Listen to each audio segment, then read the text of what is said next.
What's up? J Street Moto here, and this is day 9 of a series I'm doing that chronicles a 15-day trip that me and my two best friends took from Charlotte, North Carolina, or that area, to Pacific Ocean and back. I'm really stoked about this video because today we're going to be riding US50 through Nevada from Carson City, specifically down to Delphi, Utah. That section through Nevada is considered the loneliest highway in America. If you ever get a chance to ride it, I highly suggest you do so. It is a lot of fun. Originally, this episode was going to be pretty special because I was going to have David and Juan over at the house. We were all going to sit around drinking some bourbon and basically do a voiceover for you guys that was nothing more than a conversation of, the three of us talking about, the trip in general, what stood out for us, what was memorable, those kinds of things. We're still going to do that. It's just not happening in this episode as originally planned. We're going to end up moving it to probably day 10 or day 11. I haven't figured out which day yet. It depends on their schedules and when people can get here. So, in any case, today again is day 9, and let me start off. Let me start off by telling you guys something that was brought to my attention. So, my daughter, who's been up doing an internship at her college all summer, came home, and I had given her the information from my channel and asked her to watch some videos, pass them on to her friends, and get some feedback, etc. And the first thing that she told me when she came home was, I don't understand the acronym at the beginning of your title, the TRAC3. She's like, I don't understand that. So, not going to assume that everyone that watches this doesn't understand that. What I'll do instead is explain kind of where it came from. So, as mentioned earlier in some of the earlier videos, Juan, David, and I are all big bourbon fans. And from a bourbon perspective, all of us really appreciate the Buffalo Trace distillery products. So pretty much everything that comes out of Buffalo Trace we like, we enjoy, and we seek it out. And actually on these trips, we end up stopping at local liquor stores across the country and seeing what we can find. And so, when we were putting this together, I mentioned to the guys that I felt like we needed a name for the group. When David and I did our 2020 trip, we called it David and Jim's Excellent Adventure, and I felt like we needed a name for this trip. And so the consensus ended up being, well, let's do a play on words.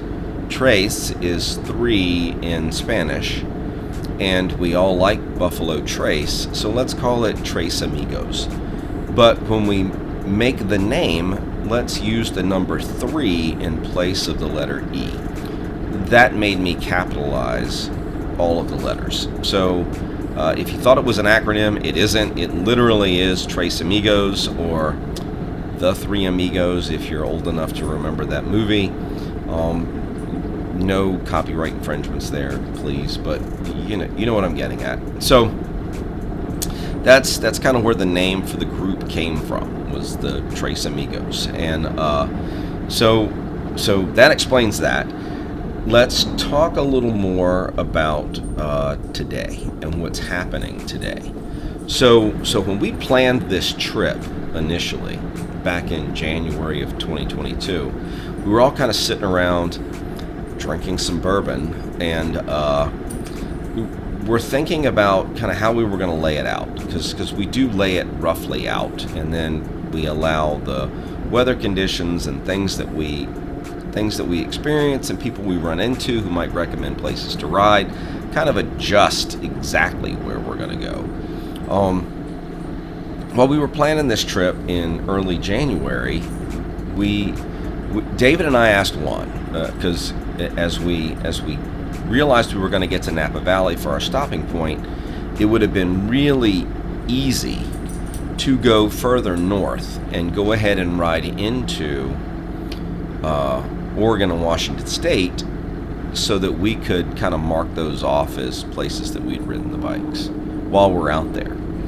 So we had an option. we could go north and hit those 2 states and then start making our way back east.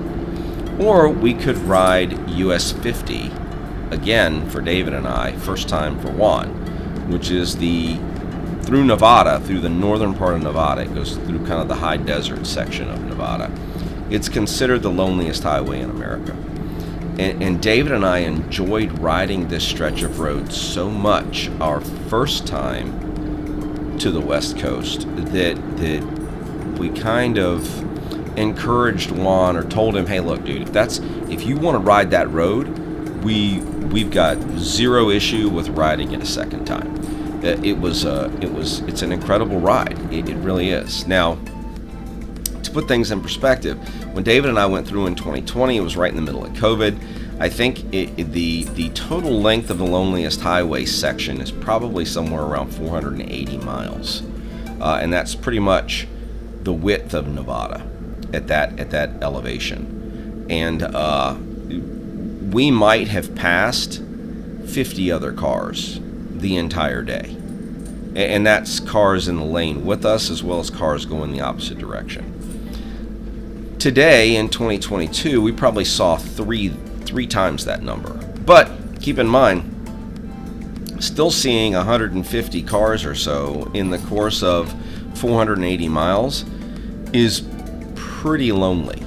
And really what's lonely about this area is there's nothing around. There's nothing around. You go for miles without seeing anything that would even indicate that human beings live in the area, which is pretty cool. It's a very desolate area, and it to us at least, it was something that we enjoyed. It gave us a chance to catch our breath. It gave us a chance to ride without having to think about a whole bunch of traffic. It gave us a chance to just enjoy the bikes and enjoy the scenery, and really all we had to think about was making sure we stopped and got gas when it was time to get gas. And what I mean by that is when gas was available. If you choose to ride this section of road when you are out west, even if you're from the West Coast and you choose to ride this road, if you choose to ride this road, I strongly recommend that you get gas every opportunity you have to get gas, because the gas stops are few and far between. And we had no issues on our bikes with the size gas tanks that we had, being able to make it from one gas station to the next. But just keep that in mind. And if you've got a smaller tank, I strongly recommend bringing along some kind of auxiliary gas can to carry on your bike that you keep full, just in case you're unable to have enough gas to get you to your next fuel stop.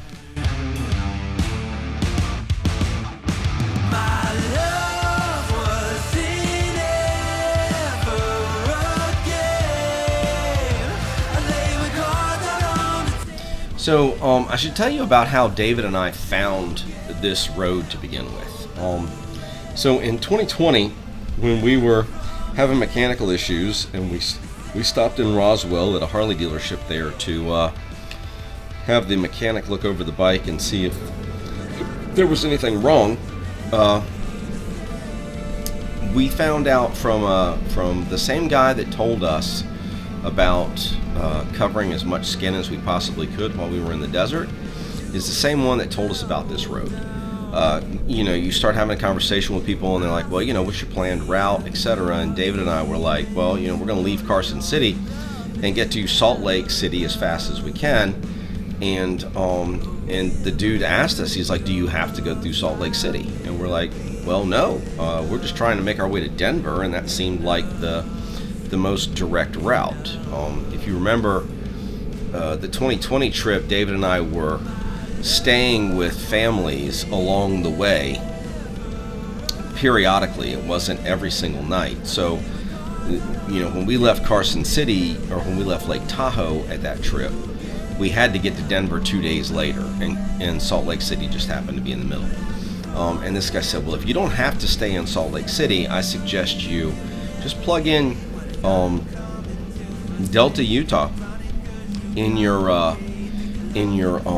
GPS, and it will take you down the loneliest highway in America from Carson City to Delta. He said, and it's well worth the ride. So David and I were like, all right, well, I'm down with that. So we ended up taking this ride in 2020, and we enjoyed it so much. It was one of the things that I think stuck out for both of us from that trip in terms of where we rode and the kinds of conditions we rode in. It was one of those places where we were like, I would totally do that again, which is how we ended up here this time. So it's just one of those random happenstances that we happened to be at that dealership at the same time that this other guy happened to be there, and we happened to have a conversation with him about our trip, and he happened to mention this road, and that's how David and I found out about it. And there really wasn't a whole lot that I had seen on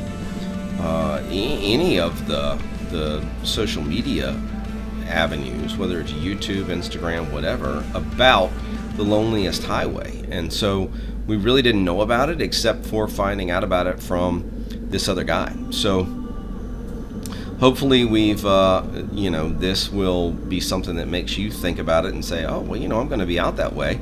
Maybe I should try and ride that road too. It might be fun to go on it.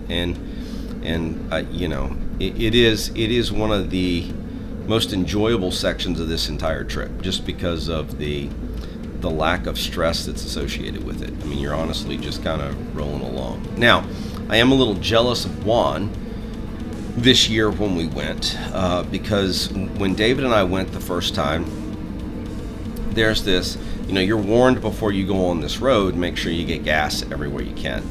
And with the lack of civilization that exists on the road, you really don't know when the next gas stop is potentially going to be there.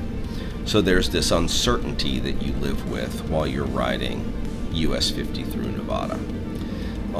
I was a little jealous of Juan because Juan got to experience that uncertainty, while David and I knew in advance kind of where the stops were that we could get gas, if that makes any sense. So, it was, I'm glad Juan got to experience, and I hope that he got to experience that feeling, because that was one of the things that was most memorable about riding this road, was that constant thought in the back of your head, like, where's the next town going to be? Where's the next gas station? Because we went through some places that were towns that were listed, little mile marker signs, but they didn't have any gas stations there. So there was an uncertainty that went with this that was very cool the first time you went through it. And I've intentionally not mentioned where these places were along this road in case you're watching it and end up riding it one day. I don't want to ruin that experience for you. Just know, if you're prepared, you're going to be able to make this trip without a problem through Nevada.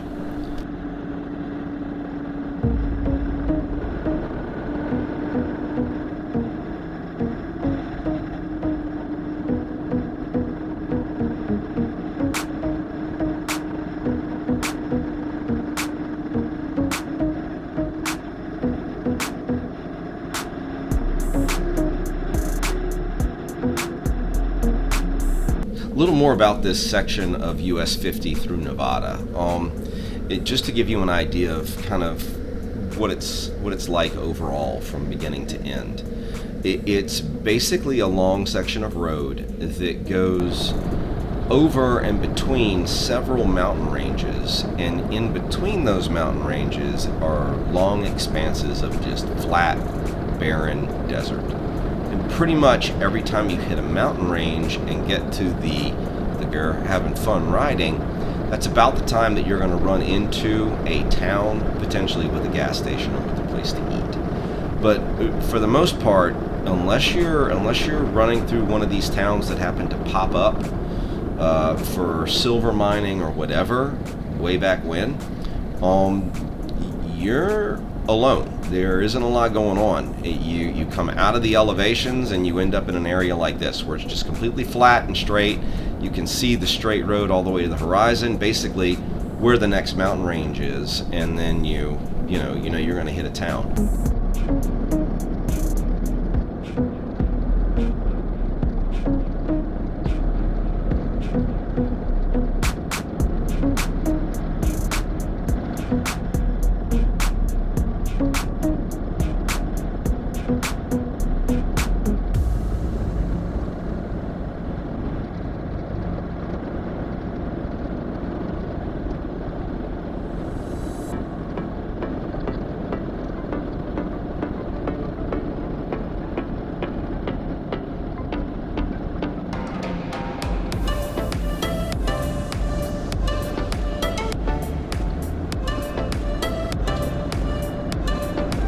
Another interesting thing about this section of US50, especially through Nevada, is around this time of year, specifically like the month of June, they have these red crickets.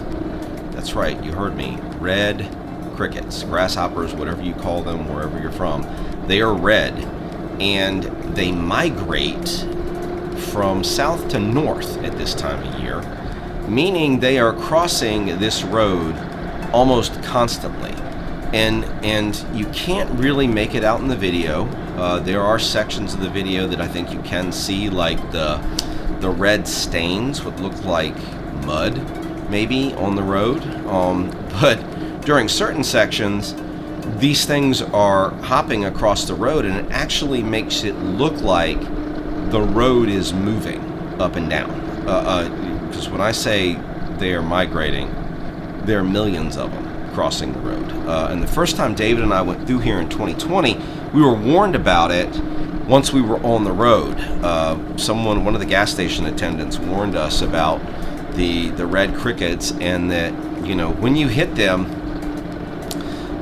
they're pretty slippery, and there's so many of them. It's kind of like going over oil when you're riding these roads. So, in other words, it was a warning of caution to just say, hey, look, when you're going through these curves, if you see a bunch of these red things hopping, you need to slow down, because when you crush them, it's going to make your tire slippery. And the first time we went through here, David and I really didn't see the crickets hopping. We saw the remnants of the crickets post-migration. This time around, we actually got to experience the actual migration. So we experienced sections of this road where we're driving along or riding along, and all of a sudden you just look down and you're like, is the road moving? Is it alive? And then you realize, oh no, those are the crickets. And I mean, they'll hop up, land on your foot, they will hop up and hit you, they will and they're substantial sized crickets. But just something to keep in mind if you decide to ride this area or decide to ride through here. Pay attention to the time of the year you do it, because for sure in June you're going to be dealing with that cricket migration. So, this is going to be a weird transition, but a few episodes back I talked to you guys, or I mentioned chocolate milk, specifically in the story about the buzzard hitting me. And I wanted to take a moment while, you're checking out this cool scenery to talk about chocolate milk and the significance of that, because it was kind of a little teaser. So I have always been a fan of really two things. Chocolate milk is a big deal for me, and hot dogs, but specifically hot dogs for like breakfast. It's just how I roll. It's always been there. There are people in my life that have known me since I was a kid that will tell you, when I would go to tryouts and auditions for all city and regional band competitions, that I would eat a hot dog at 9 o'clock in the morning, and it freaked everybody out. I just enjoy them, but the chocolate milk is really the thing.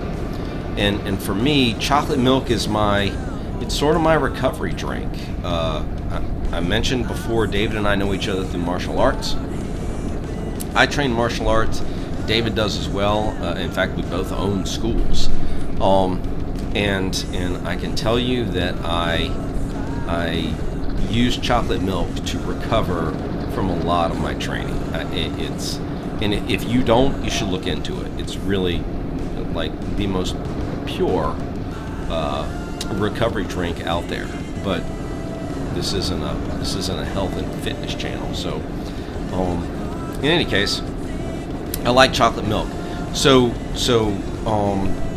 whenever I deal with something that puts my body under a significant amount of stress, the first thing that my body craves is chocolate milk. So that's why I wanted to pull over and get a chocolate milk or a Yoo-Hoo when the buzzard hit me. It became kind of a point of humor on this trip, because whenever we would stop in the mornings as we were leaving places, David and Juan are getting coffee and whatever, and we rarely ate breakfast, let me put it that way. But they were stopping to get coffee and whatever they were going to get to start their day out. I'm looking for the double chocolate Yoo-Hoo or just a chocolate milk, and seeking out the best looking hot dog to throw some chili on and have that for what was going to get me started for my day. So just a little more about me. It really is all that is, and I know it's kind of weird to slap that in there right after we just talked about bugs hopping across a highway and them hitting you, but that's when it popped in my head, so that's when I talked about it.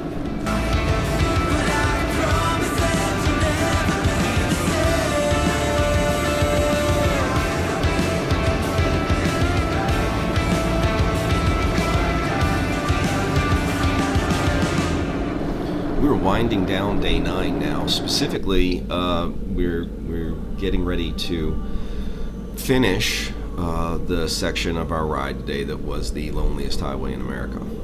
I should be clear. US50, I believe it's possible to run from the Atlantic Ocean all the way to the Pacific Ocean in this country on that road. So it does exist continuously, I think, across the United States. It is just the section that runs through Nevada that is considered the loneliest highway in America. It's not the entirety of US50. So we wanted to capture a video of the beginning to end of that part of US50. We remained on US50 for a little while after crossing into Utah, and then ultimately, about the time we hit Delta, we turned north to make our way up to Nephi, which is where we were going to stay for the night. But I wanted to be clear that US50 continues going east. It's just not considered the loneliest highway anymore. That section is reserved for this part through Nevada that you've seen today. Hopefully you've gotten to see it from beginning to end, even in a truncated fashion, and have gotten a feel for what it would be like if you were to go out there and ride it yourself. I encourage you to do that. It's like I've said a couple of times during this video, it is a highlight of the 2 trips that David and I took, and I think it's a highlight for Juan of the trip that he took to California with us. It is a highlight of a trip that we take when we go east to west. One thing to keep in mind when you're on this road, it is not as popular as Route 66, but it does have its own, kind of fame around it. So when you're in these little towns and you're stopping in these gas stations, you run into memorabilia that's associated with the loneliest highway in America. Specifically, you're thinking T-shirts, pins, hats, stickers that all talk about how you survived the loneliest highway in America. So it's something for you to think about when you're on your trip. If you collect things like that, there'll be opportunities for you to get them. I know me and the guys, we all have vests that we wear when we take these trips, and our vests are really where we keep the collection of the pins that we pick up along the way when we're doing various things like this. The fundraiser is going to remain open until I have finished producing all the daily videos on this series. So if I had to guess, probably another 2 or 3 weeks. That fundraiser, if you're interested in contributing and helping fight breast cancer, you can do that at the link in the description of this video, or I will put a comment in the video that has a link to our website that'll allow you to donate. No amount is too small, so if you feel like contributing, please do. We appreciate it in advance. Let's talk about the next couple of days. So day 10 and 11 are already being queued up and getting ready to go. What I haven't figured out yet is which one of those days is going to be the days that Juan and David can be here for us to have a conversation about the trip and do it more like you guys just hanging out with us for however long the video is, and hearing our thoughts raw about what the trip was like, what our thoughts were, other than just my thoughts. So stay tuned for that. I wish I could give you a heads up as to which one it's going to be. Don't know. What I can tell you is day 10 is going to be us traveling from Nephi straight north to Bozeman, Montana. And some pretty cool stuff happens that day. Thank you for taking the time to watch the video. If you've hung around this long, I really appreciate it. Thank you if you have become a subscriber of the channel, or just like the video. All that stuff kind of helps and lets me know who's seeing the content and who's appreciating it. I will catch you all in the next video. Ride safe.